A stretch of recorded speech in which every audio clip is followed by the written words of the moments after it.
এক ভদ্রলোকের 5 ছেলে। বড় ছেলের নাম বাঙ্গা, মেজ ছেলের নাম বাসি, সেজ ছেলের নাম পচা, তারপরেরটার নাম মুত এবং ছোটটার নাম পাংচার। একদিন ওদের বাড়িতে এক অতিথি আসছেন। তখন তাদের বাবা বললেন, আপনি এসেছেন, বসেন বসেন, বাঙ্গা চেয়ারটা নিয়ে আয়। তখন অতিথি, না না আমি বসবো না। তখন তাদের বাবা বললেন, আরে না বসুন, কয়টা ভাত তো খেয়ে যাবেন, বাসি ভাত নিয়ে আয়।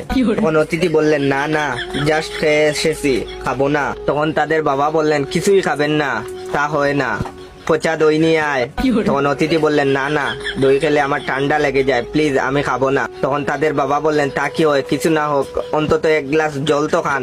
এটা বলে জুড়ে ডাক দিয়ে বললেন, ওরে মুতে জল দে তো। তখন অতিথি বললেন, আপনি থামুন মশাই। তখন তাদের বাবা বলল, ইস আপনি কিছুই খেলেন না, ভালো লাগছে না আমার। তখন অতিথি বললেন, আমি চললাম, পরে আসবো। তাদের বাবা বললেন, আপনি হেঁটে এসেছেন, আপনাকে কিন্তু আমি হেঁটে যেতে দেব না। এটা বলে বললেন, পাংচার সাইকেলটা নিয়ে আয় তো বাবা। এটা শুনে অতিথি তো